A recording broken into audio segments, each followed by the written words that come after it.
What's good with the YouTube? You already know this is Big Flacco with a convict's perspective, and I'm gonna smash, dash, slide on through with a little bit of energy. Please hit the like, subscribe, comment, do all those things to help support this channel, and hit the bell notification for future fire content. As you guys can tell by the title and thumbnail, we're gonna get straight to it. A lot of subscribers have been asking me, hey, can you give us an update on Savage Studio's situation? As you guys know, in August of 2022, I had just got done interviewing him. And it was a pretty good interview. Like I said, my experiences with Savage Studios was a lot different than what people may have thought of him and some of the antics they seen from him on YouTube. Like I said, I think he was triggered a lot of times by the trolls, and he gave a reaction, man. The dude was he was a good dude, man. I'll just leave it there, okay? But he was always ready to try to prove himself. He was called out. He was ready to put his address, meet up, and do all that, man. The man wasn't no punk, okay? And the unfortunate thing was, in the aftermath of his death, right, is the way that certain content creators or certain people acted towards him. It was a disgrace to the streets. Because I'm going to tell you like this, right? The way the streets works is regardless of what you've done, whether you have it coming, whether people are after you and they want to deal with you, once you've been dealt with, you pay for whatever crimes that group feels that you committed, and it ends right there in the streets. It's no longer one of those issues that's supposed to continue to be given negative energies. People were disrespecting his family, his wife, and all kinds of stuff, man. That's not how the streets work. He already paid for his crimes, as far as in the eyes of the people, okay, that he used to represent. So everything is supposed to be left there. Now, I just want to be clear about that. Now, we got the findings of how much time his alleged killer took. His alleged killer waived jury trial, right? Didn't want to go and with a jury, and he took a 25 years to life deal. 25 to life. Now here's the actual Odyssey court filing reports from his case, right? And as you guys know, the Odyssey is straight directly to the county courthouse, and it has all the updated information. As you see, a prison packet prepared, forwarded to West Valley Transportation on August 17th. Is the day that he took this deal. Okay. They sent the information to his probation officer, the judge, and whatnot. I didn't see any heavy fines or anything like that. Now, with this individual Manuel, who's from Pico, with him taking his time, basically any information that maybe the district attorneys have, that the prosecutors were going to sit there and put on Manuel, or the defense attorneys, that could contest these charges. No, we're not going to know everything. A lot of stuff's going to be buried with this case. Like I said, there's a lot of people who wanted to know why it happened. Was it because he was going out with this dude on IG? Was this guy on IG just someone that was there trying to trigger him and trying to get information and had a whole nother plan? Was this sanctioned by the big homies because of Savage's actions and some of the things that he had said previously and disrespecting them? We'll never know exactly who, what, where, when, why, because this individual is pleading guilty. Now, with this situation and a lot of other peoples that have, suffered some type of violence that were connected to YouTube, let's remember that all it takes is one, and that one just has to be the wrong one. It doesn't matter where you live. Some people, you could be in your own hood. You could be fucking thousands of miles from your hood. If you've disrespected the wrong one, or the wrong one feels disrespected, or just the wrong information maybe gets out there that triggers somebody, this could happen to anybody. People take what they do on YouTube sometimes lightly, and they don't think of the consequences that could affect not only them, but their families.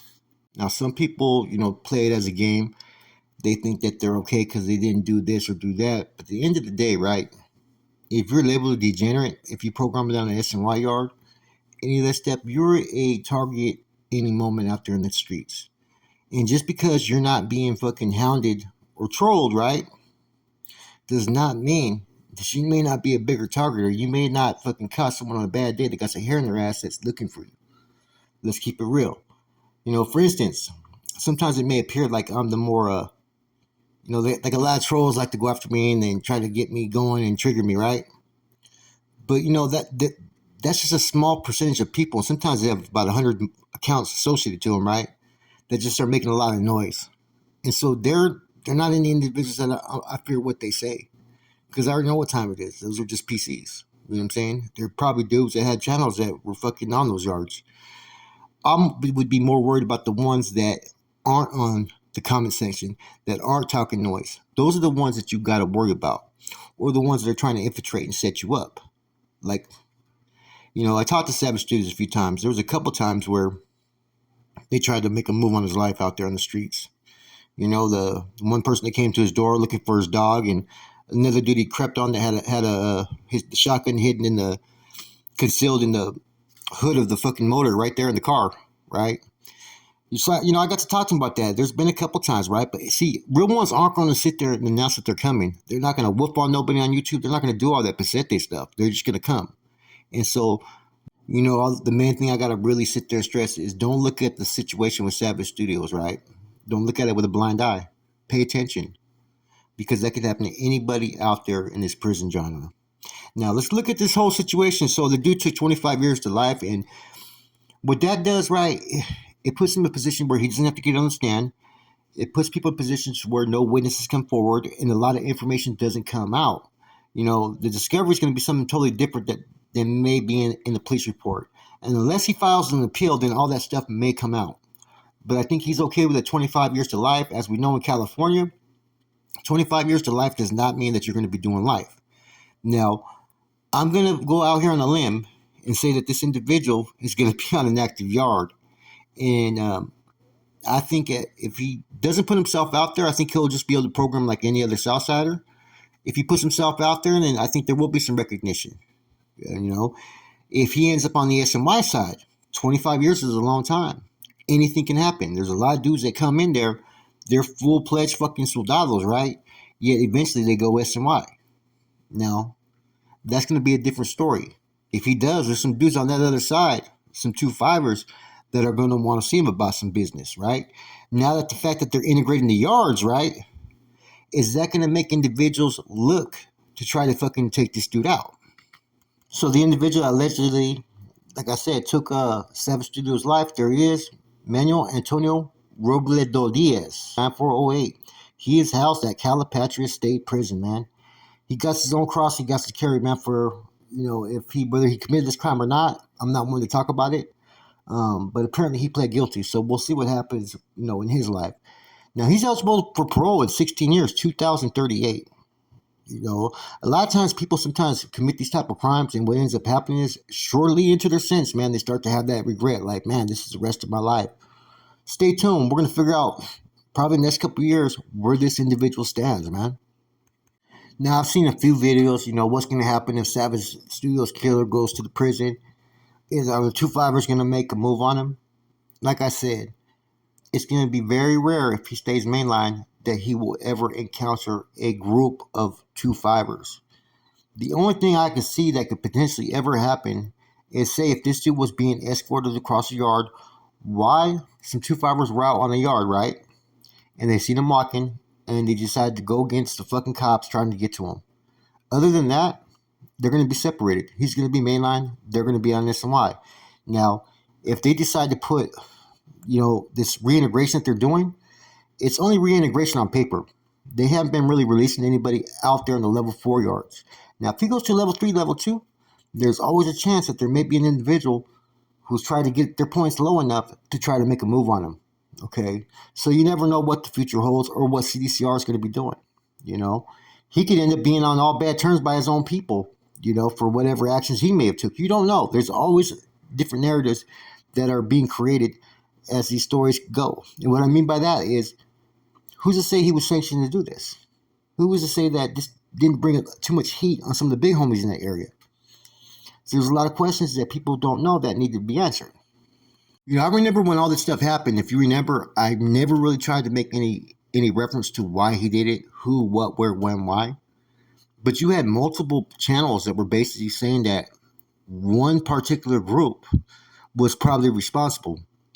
And I stayed away from that because I felt that was bringing attention on them. That was kind of dry snitching on fucking YouTube. If you're saying that, hey, this is why you got hit was because of this, and you're putting it out there in your content, and you say this, you're dry snitching. And I don't think those fellas of those particular organizations liked that type of attention, especially when it was in regards to a killing. Okay, so like I said, I'm not going to sit there and put who, what, where, when, why, because I really don't know. And therefore, to put anybody out there in that fashion, hey, it wouldn't be good for me. Anyways, let's get back to it.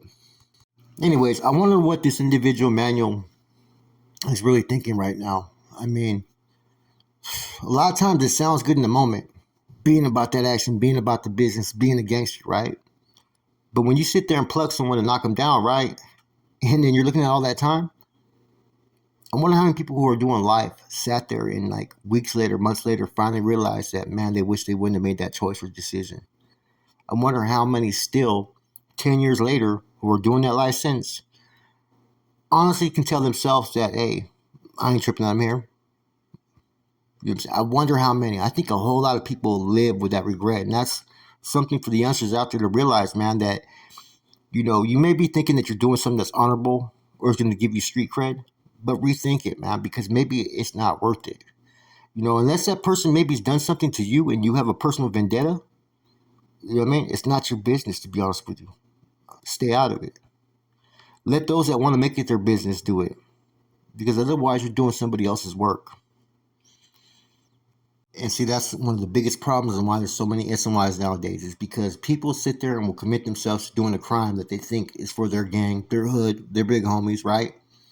But would they make that same sacrifice for them? Ask yourself that. More times than not, they're not going to make that sacrifice. That's why I always say, if it's a personal beef, personal conflict, and that's something one wants to do, I can't condone it or promote it, but it's better than doing someone else's bidding for them. You get what I'm saying? There's people that are doing life just because they felt that they were doing something that was honorable, that held merit, that was, you know, something within the game that showed integrity. The rest of the world is not going to look at you like that. You know, gangs and criminals and prisoners and those on parole, they're only like 1% of the population, if that. So the majority of the population out there is not going to look at your actions as that of a fucking real one, as that as a gangster. Especially if it's going to be done maybe in a cowardice act, like how people do things nowadays. Hey, now, at the same token, there's enough people out there that don't give a fuck, man, and are willing to earn those stripes. So they're going to always be there. There's always going to be people that are going to fill that space, right? But for those that are out there that are involved in activities, rethink your choices, man. Ask yourself, if you were the one that fucking plugged fucking Savage Studios, could you really accept afterwards a life sentence knowing that he never did nothing to you personally? Could you honestly feel it okay catching life sentence knowing that he had a child, that, he had a family, and that he had never done nothing personally to you or your family? Those are the questions you always need to ask yourself before you involve yourself in anything, man. So don't let Savage Studios' fucking death go down in vain. If anything, man, it should be a learning experience for us all. That's it, your boy Flacco, Converse Perspective. I'm gone.